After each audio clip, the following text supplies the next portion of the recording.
All right, everybody, welcome back to another episode of On the Border with Sheriff Lamb, brought to you by FAIR, the Federation for American Immigration Reform. Make sure you check them out at fairus.org, fairus.org, doing great things on the border.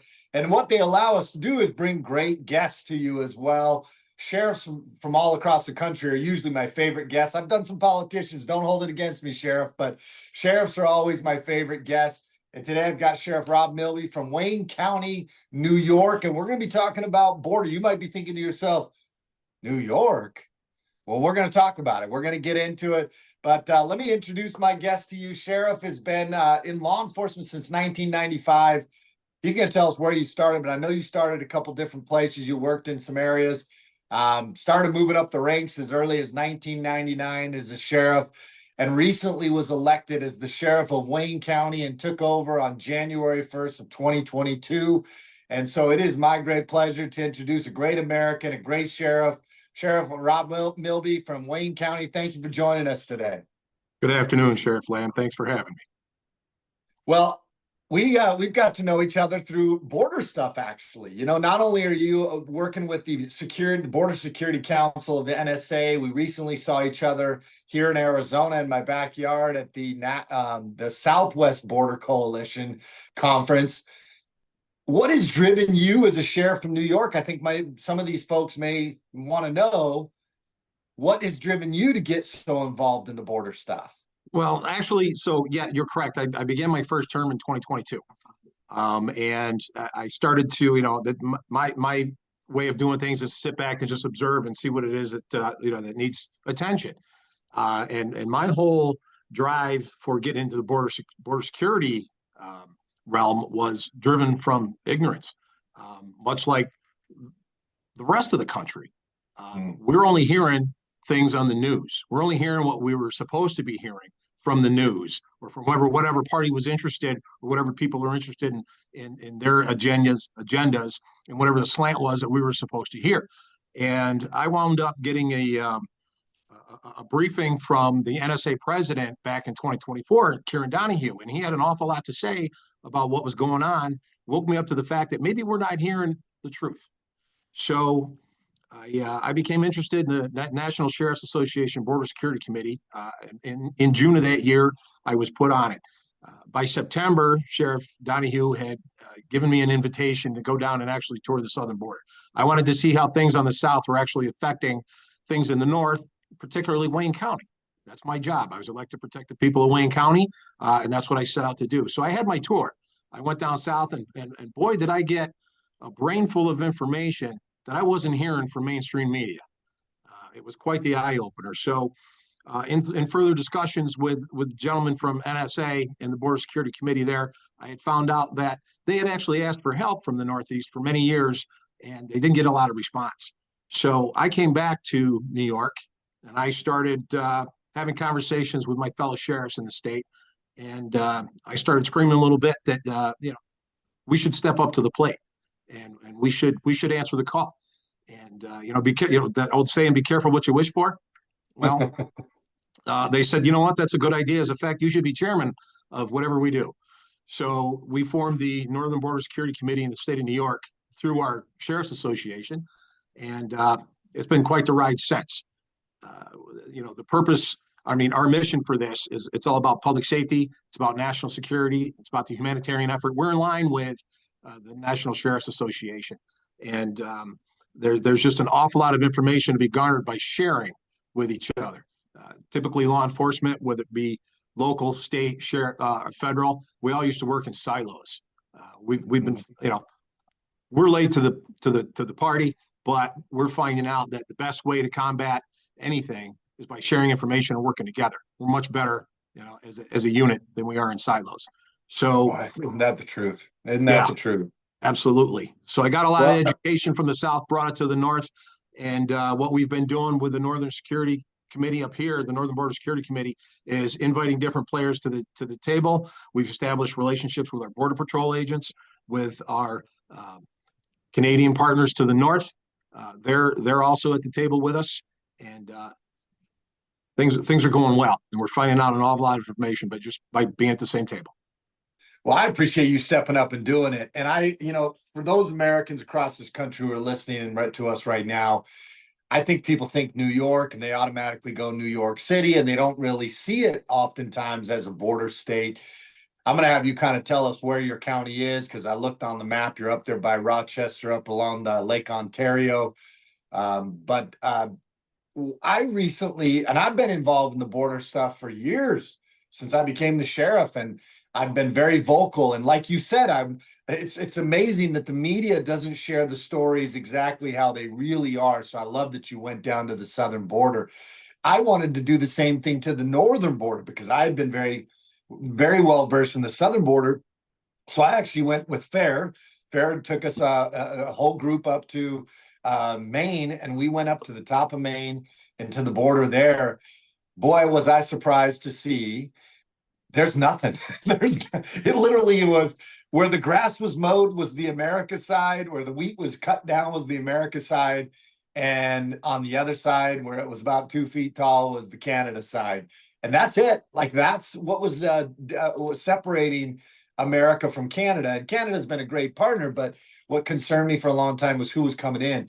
So kind of put that into perspective for those who may not have been up on the northern border. Because for me, even somebody who knew the border situation, it was still impactful for me to see it up there at the northern border. Right, absolutely. So I love the fact that when people hear that I'm from New York, they automatically think concrete and tall buildings, but that's not the case here up in Wayne County. As a matter of fact, we've got almost 700 square miles of rural community. There's only 91,000 people in Wayne County, and we share 35 miles of border with Canada along Lake Ontario. So I'm between the cities of Rochester and Syracuse. And we are the number 2 producer of apples in the country. We have a very high migrant community here. And so we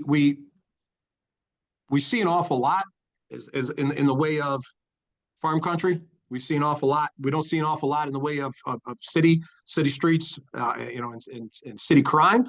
But we have some major thoroughfares here from state routes that run through Wayne County, and they connect some pretty major cities, from not only the northern border, but from Vermont, New Hampshire, Maine. And I would have a question for you, Sheriff Lamb. So what was it that you saw in Maine? You said there was a lot of nothing, but what about that Great Wall between Canada and the United States on the north side? Yeah, there's nothing. That's what you don't realize. And I don't think, I mean, look, I was kind of used to it because in the reservation down here in Arizona, there's no wall. So we were kind of aware of that. But there's no wall anywhere across the northern border. There's And nothing. you're dealing with something even different. Texas has the Rio Grande, but the Rio Grande is not super wide. You're dealing with Lake Ontario up there, where you could easily have people coming in on boats across right into that coast of New York with drugs or human trafficking. Is that something you guys see up there? Because yeah, answering your question, there is no wall. Right. So no, what you do have is you have some land up there that is wide open. There are some roads that come from Canada into the United States, and the only barrier that you might see are flower pots. That's a true story. And I mean, I've seen a video with you where you were standing on one side in Canada, and 10 seconds later, you're standing in the United States. So no, there's not an awful lot up there. We do have the St. Lawrence River as part of a natural barrier, but there are parts of the St. Lawrence River that you can throw a duffel bag across from the United States to Canada and vice versa. So, I mean, while we can be far apart sometimes, we are very close. But I can tell you that in the wintertime, there is a natural bridge that links the two countries. And they have been known to use it. And when I say they, we're talking about the cartels, the ones that are responsible for an awful lot of the crime that goes on in the United States. And unfortunately, while the headlights were on the south, we were getting snuck in from the north. And so it's time to play catch up. It's time for us to do better. I agree. And I talk about, because I knew this, and then talking with the guys in Maine, I think a lot of Americans don't realize that while we apprehend a lot of people at the southern border, and we certainly were under the last administration, now all of a sudden you shifted over. It's changed a little bit, but I've been concerned about who's coming across because most people don't realize that the majority of the people on the terrorist watch list that have been caught in this country have been caught at the northern border. Absolutely. As a matter of fact, just for the year 2024, there were 6 times more known and suspected terrorists that were encountered on the northern border than there was on the southern border. So, and those are the ones that come to the port of entry. And what they were finding that was that they were brazen enough to come to the ports of entry, and then when they were denied entry, all they had to do is find a way around, and it's not that hard to do on the northern border.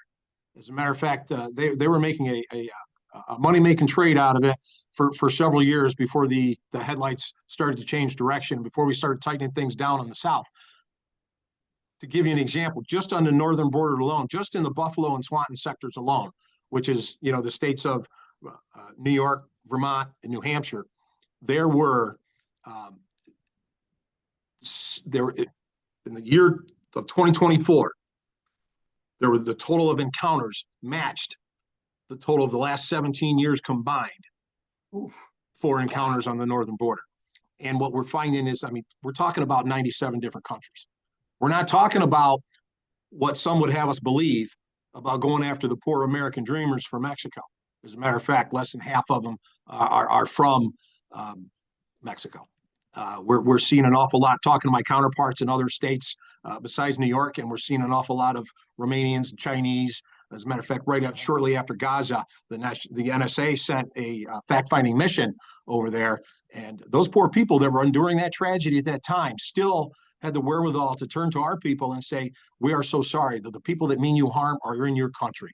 We didn't see this coming, but we know that they're in your country." So what concerns me is, and we're talking about known and suspected terrorists, how many are already here? How many already got through the back door? Actually, how many got through the front door? Because in our last administration, over 2 million known gotaways. Where are they?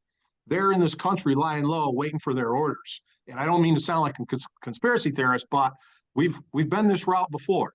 We know that people that mean us harm have gotten into this country. As a matter of fact, just in July of this year alone, we caught some Iranians and people from other countries coming across. Why are they here? Why are they doing it through illegal means?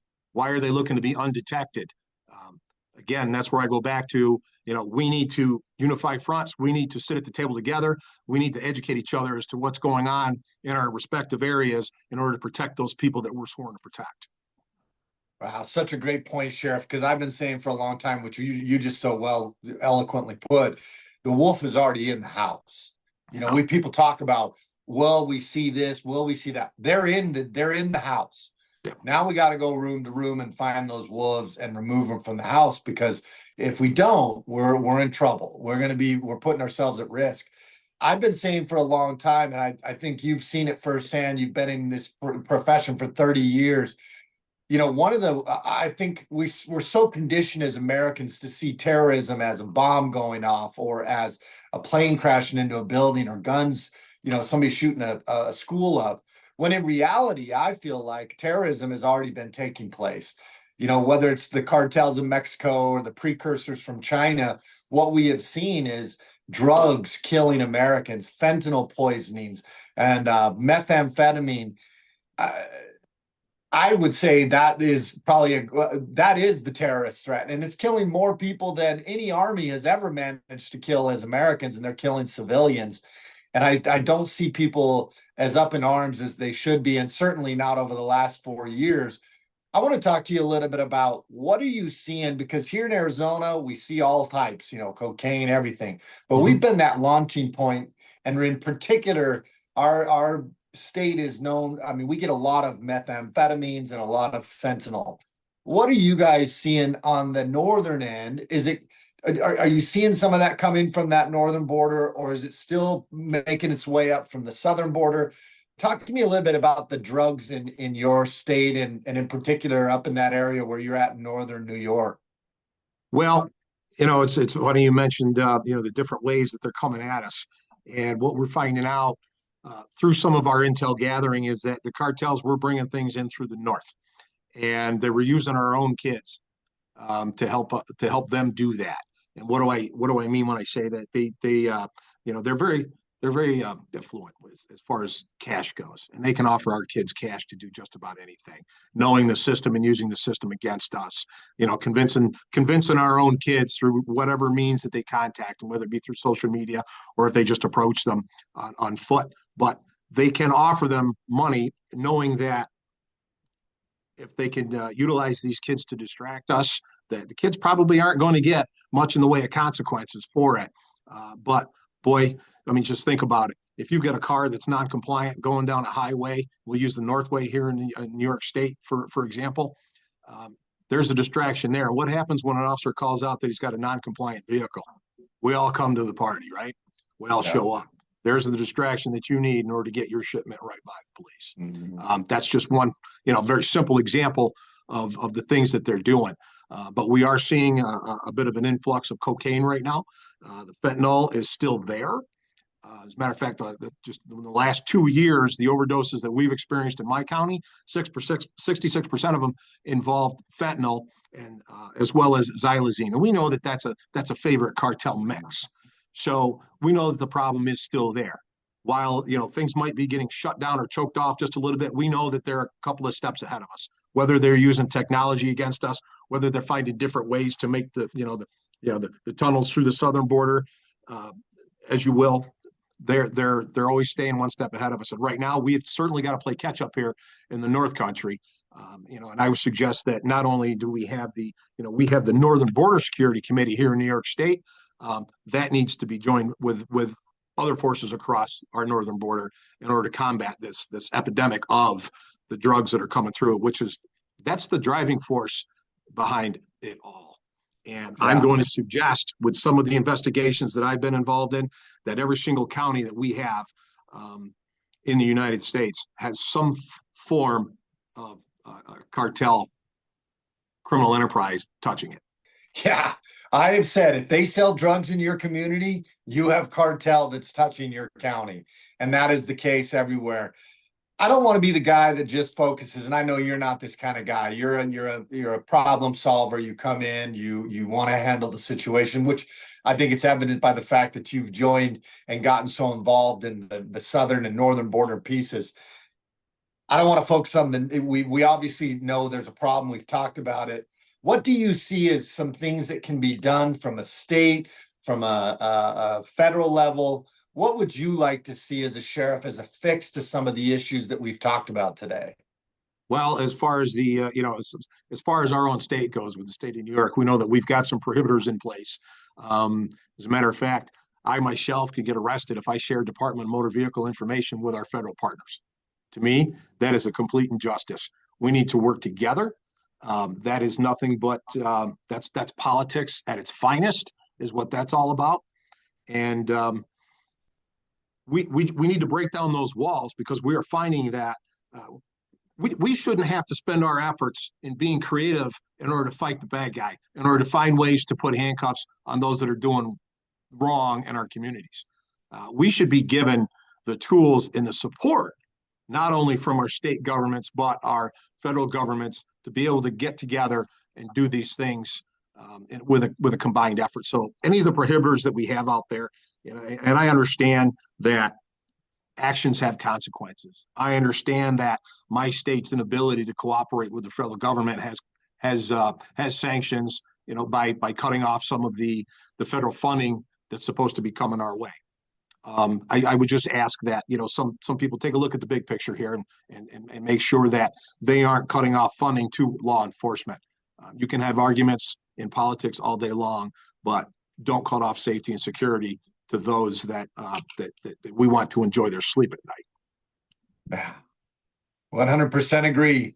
And I'm glad that men are out there like you doing this right now, that are standing and understand just how impactful this is. I think we owe it to you said it earlier, we owe it to our constituents, we owe it to the American people to be on top of this, to be working as hard as we can to cut it off at the pass as much as we can, if not all the way at the pass. So Sheriff, I just appreciate you. What kind of parting words? Do you have any parting words for us today? I mean, we appreciate you taking the time and supporting FAIR. FAIR has been tremendously supportive of sheriffs throughout the years, which is why I'm happy to be working with FAIR.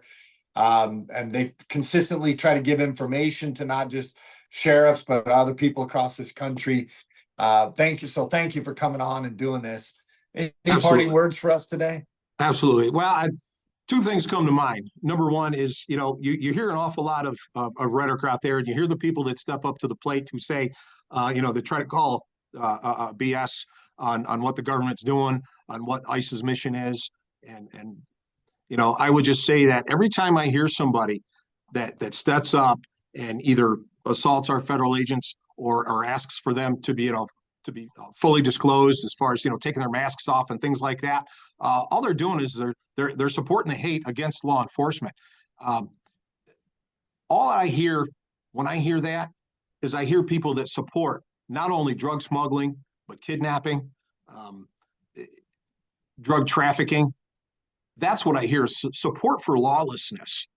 And we need to get back on track. Now, does our immigration system need reforms on the legal end of things? Probably. It probably could use some updating, but I can tell you that it's got to start somewhere, and it's got to start with using our own system against us, and we need to go after those criminals. And the last thing I would say is I'd like to give a shout out um, to our veterans who made it possible for men like you and me to be able to have this conversation and do what's right in order to protect our country. So God bless America and God bless our veterans. And I thank you for giving me the time. You're a great American, Sheriff. And that was, thank you to all the veterans. I echo that sentiment. And I agree with you on everything you said about these folks are anti-American, pro-terrorism, pro cartels, pro drug when they want to demask and they want to impede and obstruct the men and women who are out trying to do the job that Congress set forth. There's a lot of fixing that needs to happen, but it starts with men like you and that are willing to stand in the gap and protect their community. So, Sheriff, thank you so much for doing what you do. Thank you for being a great American, and thanks for coming on the border with Sheriff Lamb today. Folks, I hope you enjoyed it today. And you know that if you go up to Wayne County up in near Rochester, New York, you're going to be safe up there in that county when you're visiting. So thank you, Sheriff, and God bless everybody. Make sure you join us on the next On the Border with Sheriff Lamb, and make sure you go to fairus.org. Please check it out. Donate today if you can. We love all the support. So thank you and God bless. We'll see you the next time.